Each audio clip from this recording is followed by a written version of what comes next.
Hello, everyone. It's Deborah Neal Baker here with Serious Business sponsored Spilling Tea conversation that we started a few months ago around serious business. And it's been so much fun and so informative that we've decided to make it a regular offer. So today, I'm really excited to have Lorean Cairns with us. And she's got such a great story. She's quite an astute business person, and she's learned and accomplished a lot in a very short time. And I know that you're going to get a lot of insight from Lorean. So I'd like her to join me. Hi, Lorean. Hey, hi there. Thanks so much for having me. Oh, you're welcome. You know, we really missed you at Serious Business this Oh, year because you were I'm so sorry. such a fan favorite from the year before, right? So you were really missed. So Thank you. I hope to be back next year and soon and when possible. I really have taken this year to streamline what absolutely matters, where do I have to be for my business as a CEO of about 150 people, and some of those things that I love to do, like being a part of Serious Business. Unfortunately, my energy has just been completely internally focused on my own team and my own company. But I so missed you all, and I'm so okay, grateful well, that you do that, and you'll see me again. absolutely, you'll have a rain check, and you're always invited. Deal. So Thank yeah, you. so I guess I'd really like you to kind of start with your story and your, as you said to me earlier, your humble beginnings and what led you to where you are today. Thank you. Yes. I'm a hairstylist by trade. I started in the industry right after high school, and I knew about 3 weeks into the industry that I loved it and that I was, in my bones hairdresser. I did that for about a decade, and I had found this incredible salon home in Colorado where I went from being a hair assistant to a stylist to, kind of a lead stylist and a right hand of the owner who mentored me in just a million different ways, just how to succeed, but also how to have a really incredibly healthy community and culture where we were really a team and uplifted and rooted for each other as opposed to competitive, and how to have advanced booking. I think I was about 6 weeks booked in advance before social media. And those are things that I was mentored to do. Just treat people really well, treat your community really well. It's safe to grow here. There's always a next step. And long story short, I decided to move to New York City, where I started at a salon, and it didn't feel that way. It felt really different from that. But I did get to see a couple of different versions of hairdressing here in New York, which has become my home for the last decade. A little more competitive and cutthroat, but really luxury, really high end, beautiful service. I worked at a celebrity salon. I worked at, names you would know that just felt so different and counterintuitive to my personal version of what it feels like to be successful in the salon. They are successful. I have nothing but respect, but it was foreign to me, right? Yeah. To be in that really competitive, somewhat dramatic, not team oriented environment. And so within about a year of moving to New York, I opened my first location. I ended up finding a business partner who I adore. And we were like, I think we had $25,000, and we were like, let's do it. I said, I think I can be a great leader if you can help me figure out how to market myself. And it's been one day at a time ever since. We now have 10 locations, and we are Wow. international in Toronto, Canada, US, in New Jersey, Colorado, San Diego, and a handful here in New York City. And every day, one step at a time. I literally didn't graduate, anything but beauty school. I have no business experience except my intuition and my ability to just, dig deep, figure it out, and keep growing and keep it snowballed. About 4 years ago, I stopped doing hair, and I'm a full-time CEO of my beautiful community. And now my journey has really transitioned from being a salon owner to a partner mentor. I have 6 partners that I'm mentoring into their versions of success. And that's something I didn't really discover that I loved until the last couple of years, but it's probably been one of the best iterations of my career so far. So I'm so proud of our community at Fox and Jane and our other projects. And I like to think we have a pretty phenomenal culture where hairstylists are encouraged to succeed through mentorship and pathways and also support. We're just kind of not, we're not jerks. That's So it's been a busy 10 years. wow. Has it? How did you just? What was the process of opening all of these multiple locations? Did you you chose the city you wanted to be in, and I'm assuming you have operating partners. I mean, how do you? Physically, you can't Exactly. be in 10 places at the same time. So tell me about the dynamics of all that.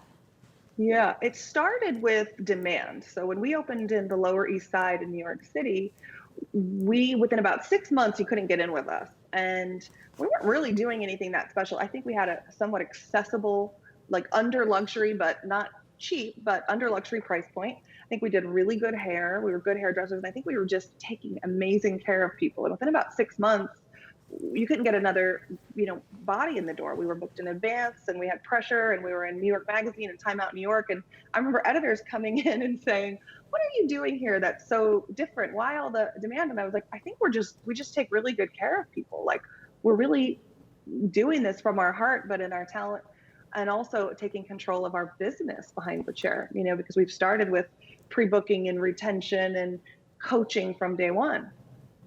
And so we went about 10 blocks away to the East Village and opened our next space.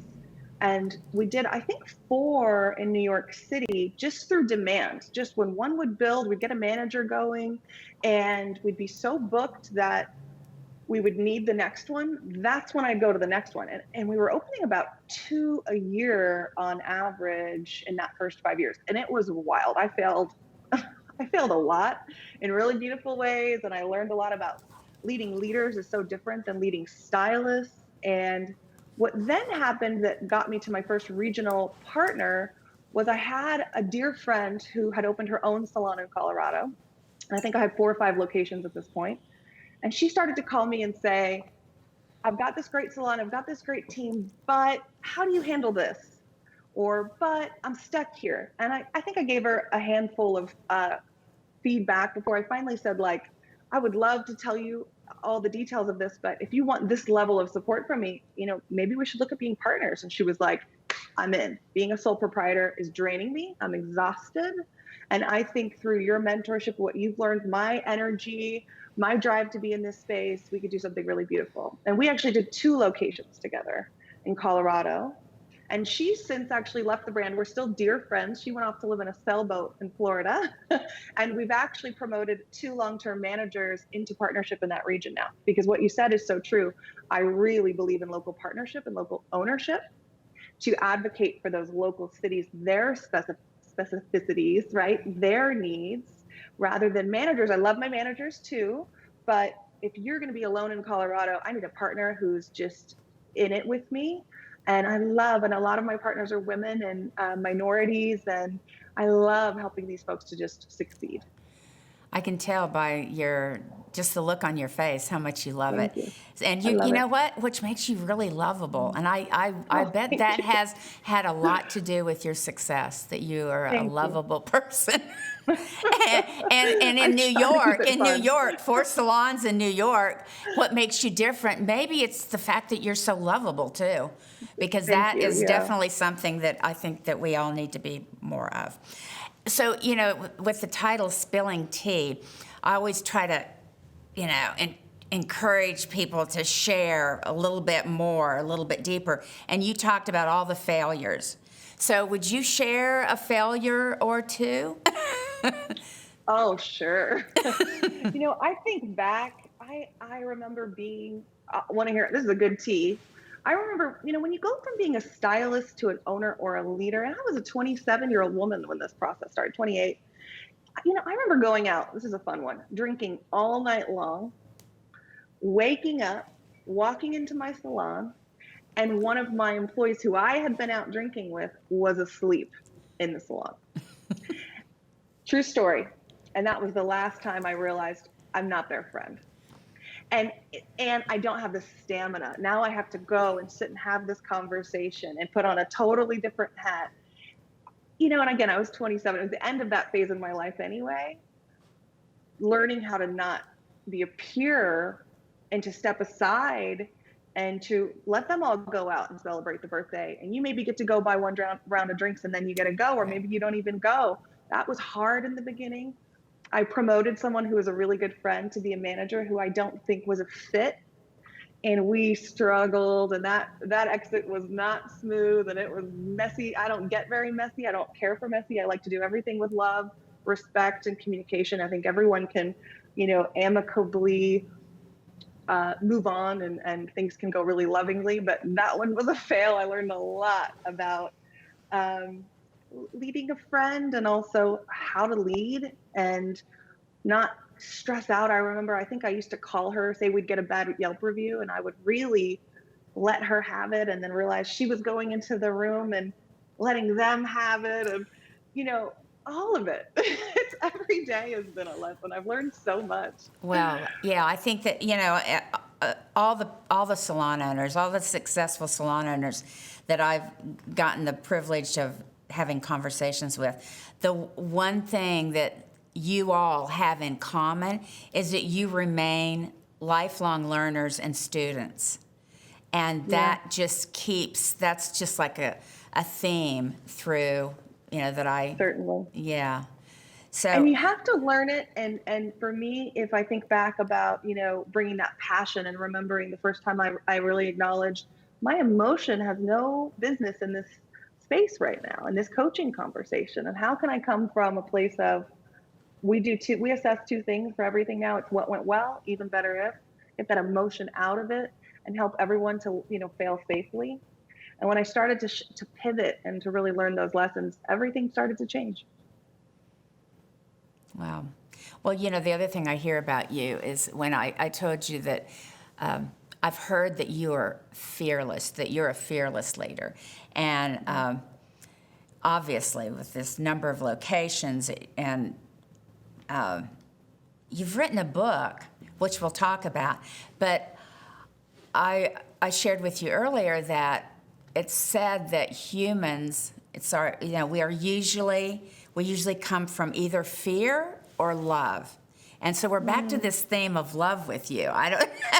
And so I hear that you are fearless. So what do you think some of the things that are demonstrations of your fearlessness?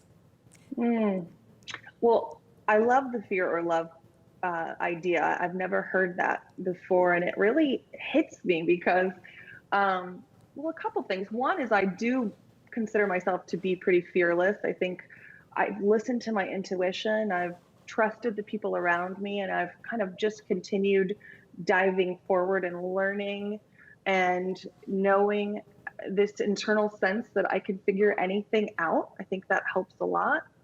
But one of the things I think is really interesting is that you're touching on something I'm experiencing right now, 10 years later, which is I'm not as fearless as I used to be. Because I think when I started, I mentioned a lot in my book, I come from very humble beginnings. When you have nothing to lose, you have nothing to lose.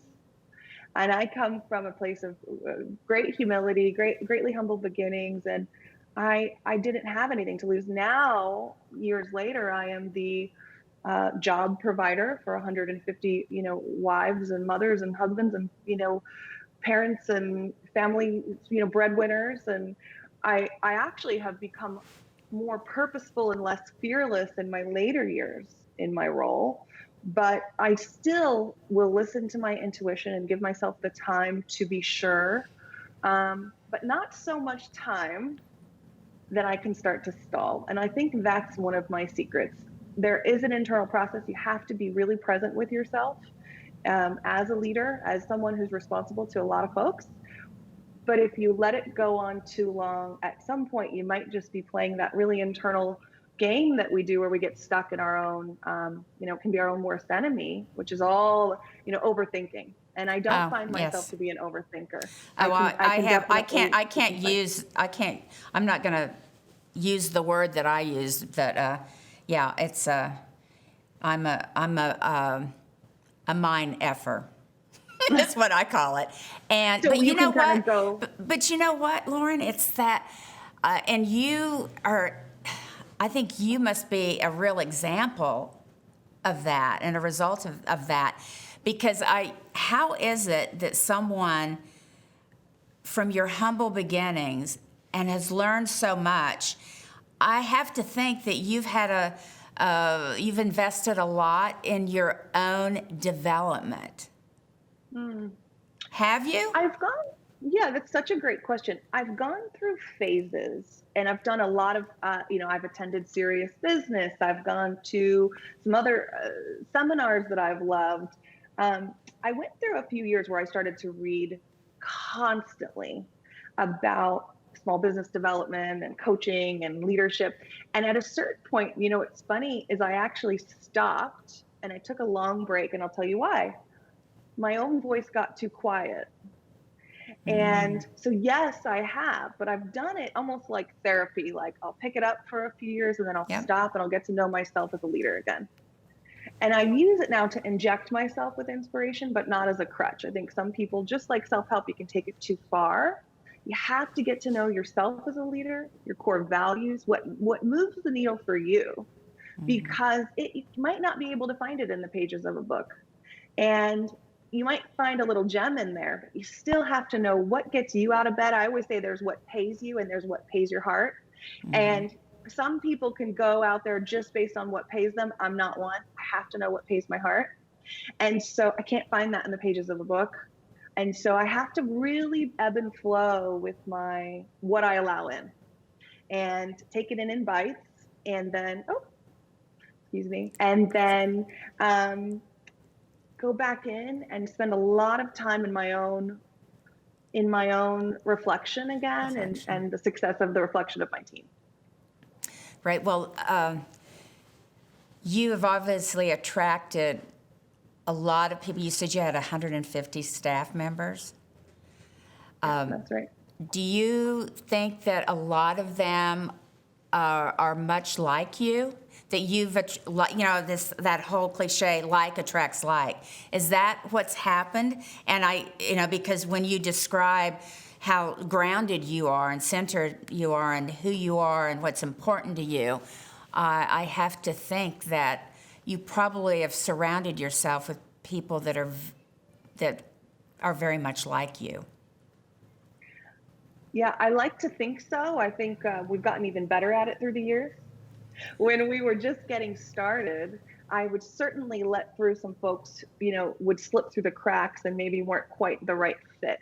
I now will tell you, I pretty much hire 50% personality, 50% talent. And the personality aspect is almost more important to me. And that's because I can train talent. I know how to make a fantastic hairdresser. We have, phenomenal educators, but personality, willingness, ego, that's a little harder. And so we really look for folks. It's not just like attracts like. I think some of that, certainly folks see our brand or hear me speak, or my other leaders, they're influenced by and they want to be a part of it. But we also have to do the work as a brand to edit for it and know and be clear what we're looking for. And we've gotten pretty darn good at that through the years. But I stumbled a few times. I brought in a few tough cookies. So in recruiting and attracting hairdressers, and then I'd love to hear about how you're attracting, clients as well. I would assume social media is a big part of that. Certainly. We love social media. I think every client now wants a visual example of why they should choose you, whether you've got 12 beautiful photos on your feed or you're a massive influencer. We have clients who now call us and say, I'd like your next appointment. I'd like to see so-and-so. And our client coordination team will say, oh, well, they're booked for 6 months, but we've got, our new hire, Sam, there's no Sam. And they'll say, let me look at their Instagram and call back.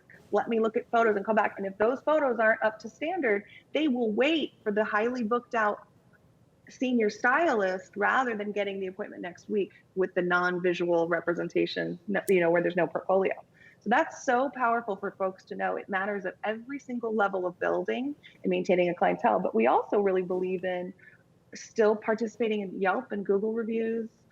We do a lot with PPC and making sure we're highly searchable online. For those of you who don't know, like pay-per-click ads and SEO. We like to have a lot of fish in the ocean because when you're feeding 100 hairstylists, you really need it. And then the last thing that I think is important for you to all know is that I call every single one of my stylists my marketing partners. I can't do it without them.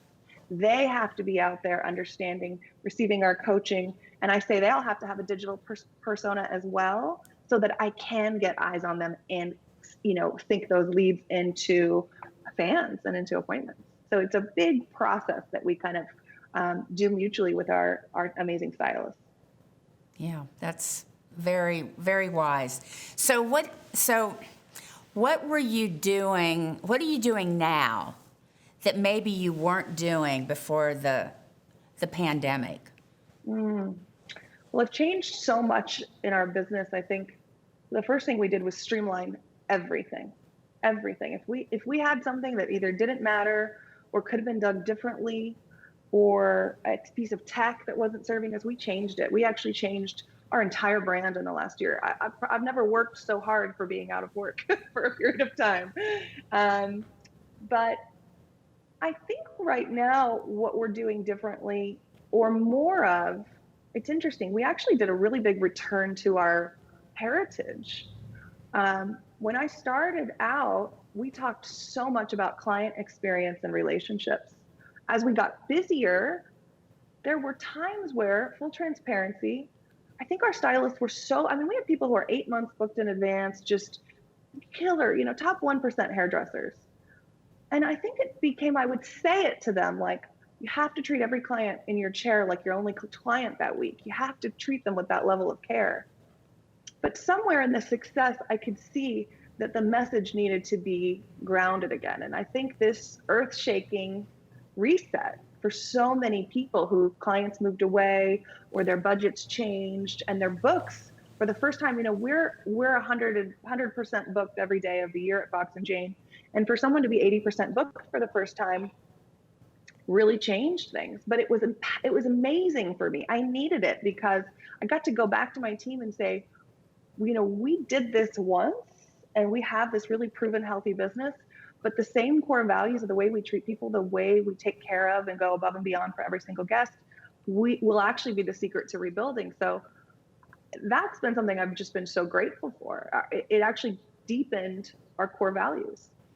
Yeah, well, Heath Smith, when I had a conversation with him, his response was, because I asked, about what he learned or what surprised him the most about the pandemic. And he said basically what you're saying. He said, really, the pandemic just put a light on what was already there, what was already needing to. Amen. Yeah. But, you said something in the beginning that I thought was really, you talked about healthy culture and you said something about healthy luxury, which I don't think I've heard that before. Healthy luxury. I don't know. I really that stuck with me. So you not just luxury for the sake of it, right? Right. Not just for the, right. Like meaningful luxury. Because in the past few years I've gotten a little bit. I don't know about the word luxury, but when you put healthy in front of it, it has more meaning for me. It resonates more for me. So another thing that we're all navigating is the omni-channel.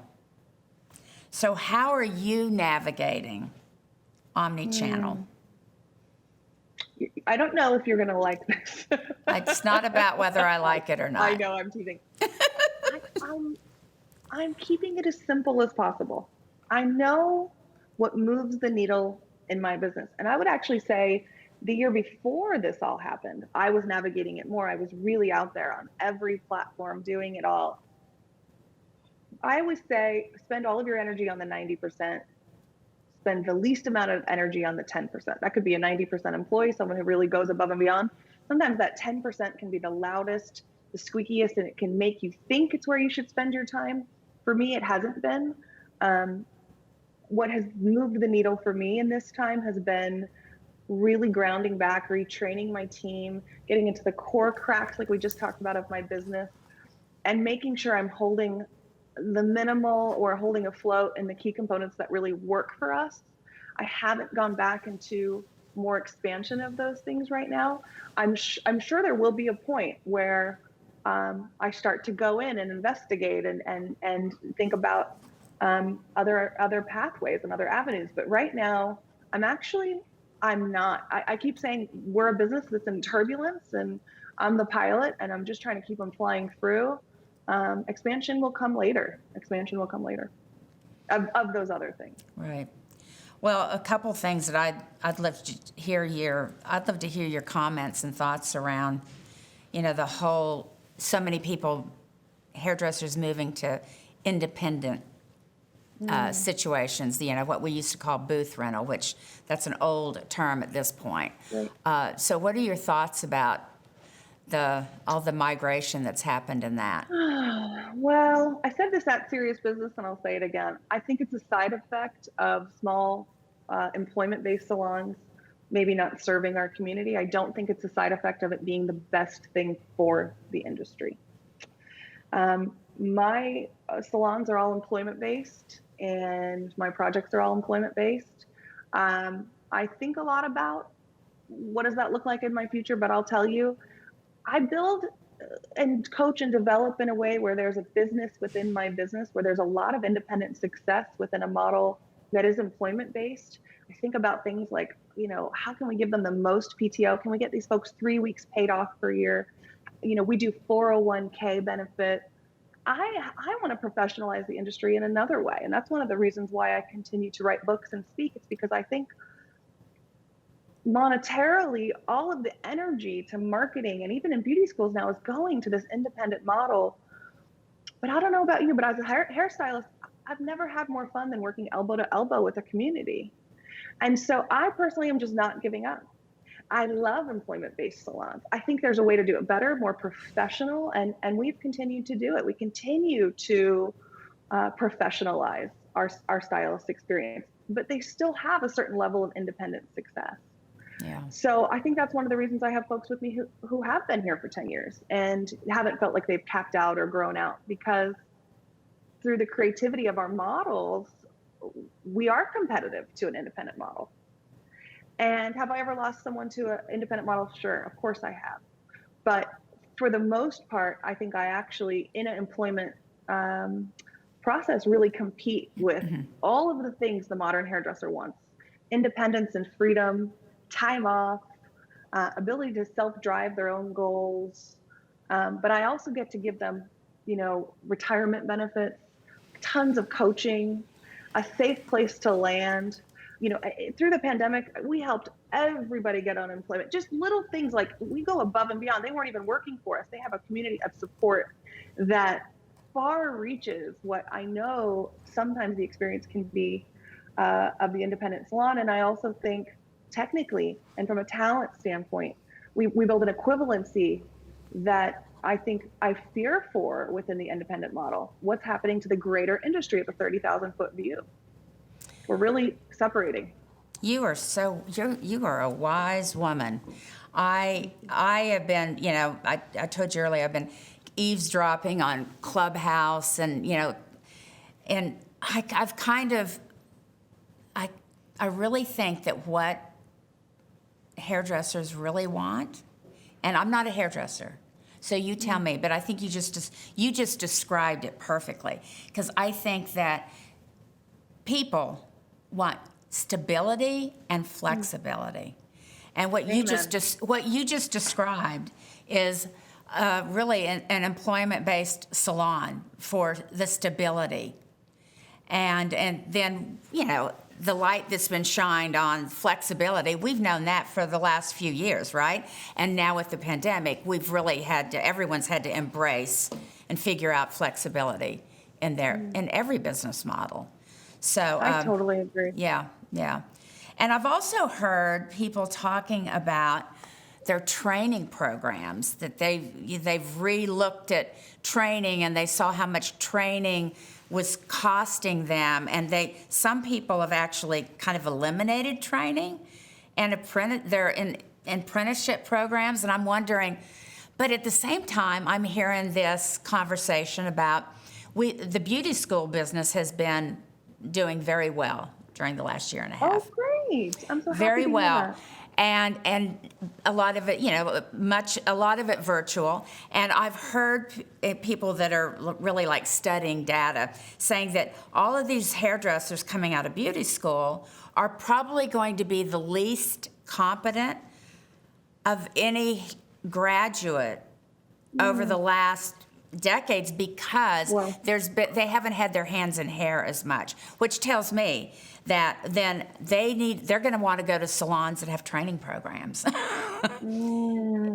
if that's the case. I think you're absolutely right. First of all, that scares me to my core a little bit. I'm so glad the industry is still calling folks into it, but Absolutely we is. have to get hands in hair. That's just how we learn. We've virtualized parts of our education as well, where now we've streamlined one class for everyone can come in, whether they're in Colorado or Toronto, but they still have a hands-on component that they take into their salon and practice with their mentor. So there's ways to do it, but you can't give it up altogether. I think what I would say is my entire company is a training program.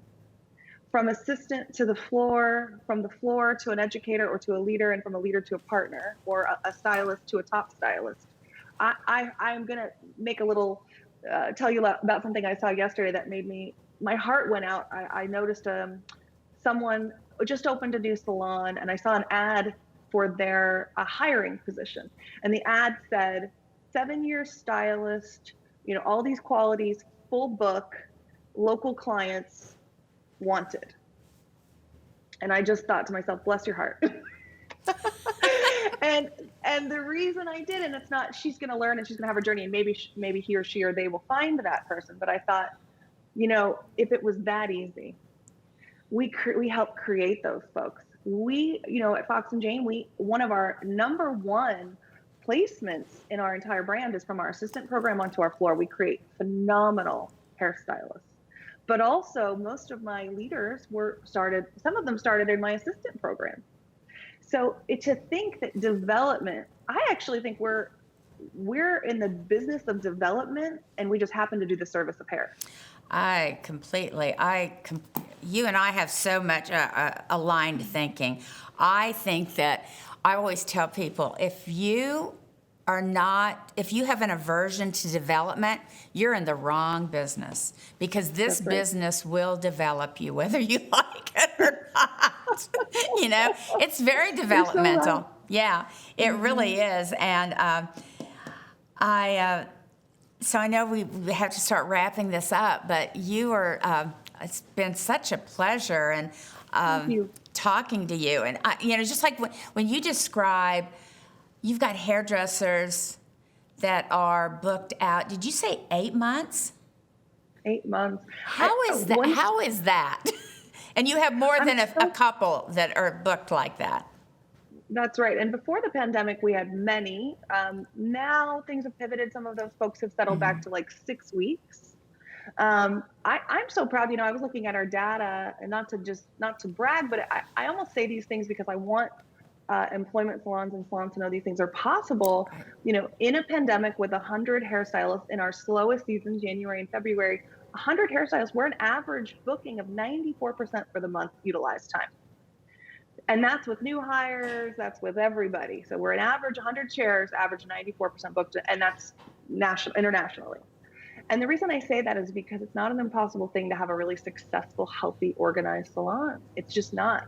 Sometimes what we need is that foundational development to hold our stylists accountable to what really serves the chair and their business. We look at 3 pillars, right? Culture, technical, and business development. But if you're a leader out there or an owner out there, it is your responsibility to train them on how to help them make fans, how to help them build success. So for those wonderful humans that have built these, incredible businesses within my business, it's for that development that they've met me, they've partnered with me, they've received from us, and every challenge they've walked it, and they've looked back and said, "What's next, Lorean?" And that's how they've done it. I mean, it's through a process of fan building first, right? The first thing that happens, you have to build fans. But then continuing to capitalize on that, grow your reputation, expand your services, right? First it's fan building, and then it's curation of your business, and then it's customization and maximization of your business. So we walk a stylist through that entire process. And sometimes it takes 8 years. But by the time they're done, we have folks that are multi-$100,000 earners. And it's beautiful. And it's really, I have one girl in particular, her business hasn't almost shifted at all. She's still 8 months booked in advance. Her business survived the pandemic in a way. I spoke to her not too long ago, and I just said, this is a real healthy business. This is real, right? This is sustainable. You've got something really special here. But it's just through not moving too fast. Pricing is the last thing you worry about. Worry about raising your prices last. Work on every other component of your data and your relationships first. And I always say we don't coach on sales. We coach on all the other data. Let's work on your retention. Let's work on your pre-booking. And the sales happen. Let's work on how many services you're doing. Let's work on what kind of services you're doing. Let's work on what your day looks like. Let's work on building a wait list for you. Let's work on your Instagram. Let's work on your Yelp. Like, we go through it all level by level by level, layer, until these folks just are, like I say, top 1% hairdressers. And I'm just so proud of them, because it's a lot. But we try to do it in a world where it's fun and doesn't hurt too much. And every day there's just a small victory. And they look back and they realize they've done so much. And these young hairdressers that are showing up, are they responsive to that? You said, kind of take it slow. It could take 8 years. I mean, I think that, that is, I hear the challenge with that, because they don't really, they come in with a, more instant gratification. They're in a hurry to. So have you noticed? We have to talk a lot about trust building, trusting us. And we have to know, and I think you're 100% right, that everyone learns to walk at different times. We do have folks who come in and just fly through the process, get really successful really fast. And one of the reasons, our compensation model matches that independent, success models. And then we have folks who come in, and I always say there's, kind of stabilizers.